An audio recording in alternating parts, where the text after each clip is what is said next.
7 kids placed in the care of Michelle Hobson, who became known as YouTube Mom after her 2019 arrest. The horrors Hobson was accused of shocking not only our state, but the country. And now ABC 15's Zach Crenshaw has uncovered the state was told repeatedly about the abuse and neglect years before her arrest. For nearly a decade, at least 7 kids the Arizona Department of Child Safety was charged with protecting said they were starved, beaten, burned, pepper sprayed, and pulled from school. We didn't get a single record from DCS, but we got enough from Maricopa police reports, going over hundreds of pages and photos, as well as hours of body camera footage that reveal DCS failed to remove the kids, despite nearly a dozen detailed reports. Now we want some answers for you, the public that funds DCS, for the thousands of other kids still in their care, but most of all, for those 7 children who spent years wondering, will help ever come? Doesn't let us do anything at all. She doesn't even let us go play outside. But on a rare trip to the dentist to fix rotting teeth, one of Michelle Hobson's adopted kids confided in an older biological daughter about the alleged abuse behind locked doors. She starved me for 5 days straight. I threw up one day because of it. She didn't care. She still did not feed me. The 7 kids, ranging from 2 years old to 13, told police they were routinely beaten. She used her phone to pound on my head. His stomach is literally covered in bruises. She spits in people's faces. The kids told police Michelle took pleasure in burning them with a lighter, freezing them in ice baths, and even using pepper spray. She makes us sit with the pepper spray on us for a whole entire day straight. She emptied 2 bottles on me. Those canisters eventually found in the mess of the home next to diapers. If we pee ourselves, she doesn't let us have water for at least a whole entire day straight. This is as bad of a case without any fatality as I can remember ever reviewing. Pinal County Attorney Kent Volkmer. I mean, there was violence perpetuated on the genitals of small children. They were locked in a room. They were deprived of food.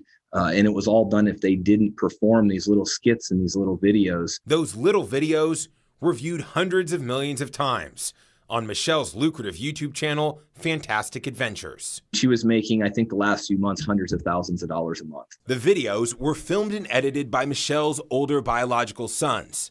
The family even had a green room for special effects and Hobson's torture. She makes us sleep in a green closet. How many other people sleep in there? 3 other kids that sleep only in pull-ups. And she has a lock on it, so we can't get out to have to pee. We go to bed, and the next morning, she won't let us out. Like, we asked her, and she says no. If she was in a bad mood, Michelle would reportedly remove the light bulbs. And the kids, they'd be locked in the dark, starving in dirty diapers for days. When trauma happens to a child, it's severe and it's long-lasting. Robert Pastor is a Valley attorney who specializes in abuse. Because of what I do, some of the cases I've handled, I'm not surprised. One room in the house was immaculate, likely for filming. The rest, filthy. While YouTube viewers were oblivious to the horrors off camera, Arizona's Department of Child Safety was not. It was a collective failure of the system. While their goal is to protect children, they seem to fail in that effort too frequently. And Zach's investigation not done yet. When we come back, how DCS failed to save the children despite being told about the abuse more than 10 times. Plus, why 2 Maricopa police officers were disciplined in connection with all of this. Just moments ago, we told you about the horrors behind closed doors surrounding the so-called YouTube mom. Millions of viewers and neighbors had no idea it was happening, but DCS did know. Here's Zach Crenshaw with more of his investigation. Not only did DCS fail to catch the abuse during their monthly visits when Michelle was fostering 14 kids over a decade, some until 2019, but the state agency was alerted over and over about visible signs of neglect and abuse. In this police investigation, detectives detailed the 11 times between 2011 and 2019 that teachers, siblings, even the kids themselves told DCS they needed help. 11 times the kids were left with Michelle. The first documented April 2011. A babysitter told DCS the kids yell and cry after Michelle will lock them in a bedroom. DCS found the details unsubstantiated. 2 years later, May 2013, one child told her teacher, Michelle makes her stand in the corner when she gets home from school until she has to beg. Finding unsubstantiated. A week later, another report from the school outlining 3 years of general neglect. The adopted daughter, with mild intellectual defects, told her inquiring teacher Michelle took her toothbrush, which is why there was gunk all over her teeth and gums.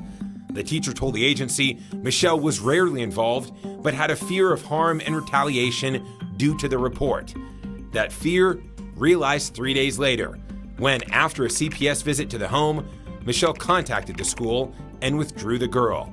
Records reveal Michelle gloated to the teacher, saying, quote, "The caseworker laughed at the allegation and did not take it seriously." Findings unsubstantiated. Do you go to school? Nope.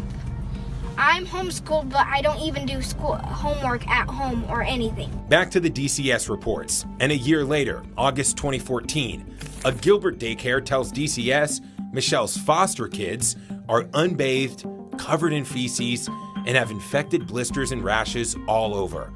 Despite all the details, the findings, once again, unsubstantiated. 9 months later, April 2015, a foster child says that 2 years ago, Michelle, quote, threw a can of food at her head and it left a scar. Was the scar ever looked at? We don't know, but the findings, you guessed it, unsubstantiated. 3 months later, July 2015, DCS is told that one of Michelle's girls has serious bruising, a horrible rash, and another daughter appears to be starving. Again, nothing was done, unsubstantiated. The most egregious failure, though, happened December 2017. A boy ran from Michelle's Maricopa house naked to avoid another beating. Michelle took a risk and called 911. Officers found the child shivering in a backyard. He begged them not to take him home, saying, "I'm being starved," and pepper sprayed.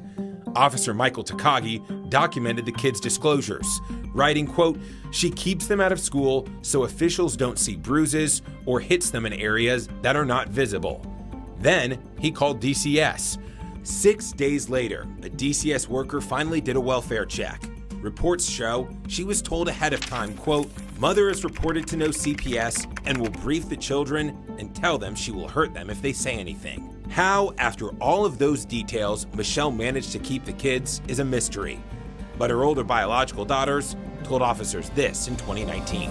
Every time it happens, they give her a heads up. Okay. They tell her what's happening because she's a part of the foster care system. They interviewed the kids right in front of her, right in front of my mother. Every time it happens, they give her a heads up. Okay. They tell her what's happening because she's a part of the foster care system. They interviewed the kids right in front of her, right in front of my mother. DCS yet again found that abuse unsubstantiated, and they refused to give us any records, even after Hobson died due to health issues in late 2019. They want to keep this information under wraps. In hindsight, there was some mistakes. Maricopa PD also failed on multiple accounts. Officer Takagi never recategorized the juvenile problem to criminal abuse, so detectives were never flagged to investigate. His lieutenant, Mary Turner, also failed to review the report and catch his mistake. 2 years later, a supervisor would write, "The children were subject to more abuse because of their failures." In fact, Michelle retaliated. The kids told detectives in 2019 that after that runaway incident, Mom got mad. She put us in that room for a really long time. I think it lasted more than a day. So we got scared to tell again, because that was after the cops came once. For all their mistakes, Lieutenant Turner and Officer Takagi were suspended without pay for 10 hours, a single shift. Does that seem like appropriate punishment to you, given how many more months the kids suffered? Unfortunately, when we make mistakes as a police, the stakes are high. And we can't make that hurt go away. We have to own that and move on. They shirked their responsibility, and sadly, these children had to live in this sort of torturous environment for far too long. I respect the child. No crime in the house? No. It's important to acknowledge the kids told police Hobson was a manipulator. Ms. Hobson specifically chose children that had significant mental health issues, knowing full well that those with significant mental health issues are going to be less believable. You're not telling me what was said. No, I'm not going to tell you because there's an investigation. Michelle would show DCS investigators the stocked fridge and packed pantry, but the kids say they were being starved, still fearful to eat even after officers arrived in 2019. We're going to protect you. Is there anything in here that you want to eat right now while we're waiting? Seriously, anything. Look, you got some chips. She's gonna smell my breath. No, she's not. No, she's not. No, she's not. You are not going to talk to mom right now. The children also said Michelle forced them to lie. Last time CPS and cops came, I wanted to tell them the truth, but they wouldn't let. My mom told me to say all lies, and if I didn't say lies, she threatened me and said she was going to kill me. Even with those lies, though, Pastor says DCS should have gotten to the truth. The idea that, oh, children lied and therefore we couldn't have known, well, that's contrary to everything that they're trained to do, which is to look at the totality of the circumstances and you begin to put it together and you say, hey, there's something going on here. We need to look more closely. But a closer look never happened. As a result, we had a number of young children that suffered potentially irreparable harm. It's harm that will last a lifetime. The court said this is a person that you can trust, and they were violated so horribly. Many I've spoken with say Arizona's Department of Child Safety needs massive changes to better protect kids. Because there weren't adequate resources, they cut corners or they made judgment calls, and as a result, these children got harmed. We probably report to DCS, I would say, at least 5 times a day. And then you magnify that across the state. The Arizona legislature, year in and year out, has not given these caseworkers the resources, the training, the payment and salary they need to make sure children are safe. DCS denied all of my records requests, citing confidentiality, even though Hobson is dead and the children are anonymous. We deserve to know, why are so many children in the DCS system being hurt? DCS Director Mike Faust also declined our multiple requests for an interview. You can't have accountability unless you have transparency. And DCS is an organization that we know one thing. They do not like this type of information finding its way into the public domain. Do you think any of the kids should live there?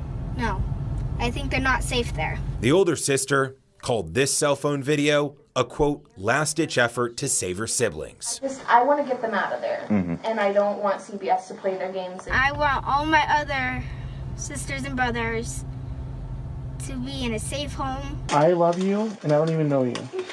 I love you too, because you're saving me from this house. I know, baby. But the larger question remains. Will we ever know how DCS handled this internally? I hope so. I sincerely hope so, because it's not just these kids, it's all the other kids who are still in DCS care. It's been 2 years now since Hobson was arrested. 2 years for DCS to reflect on all of those unsubstantiated reports, those missed opportunities to save the children sooner. Not only did the agency deny all of our interview and public records requests, they declined to answer if any changes have been made or any employees held accountable. You can read their full statement, as well as more exclusive details, on our website. Zach Crenshaw, ABC 15, Arizona. Even though DCS would not comment on this story, we plan to ask the governor and lawmakers what they make of the state agency repeatedly failing to remove the kids.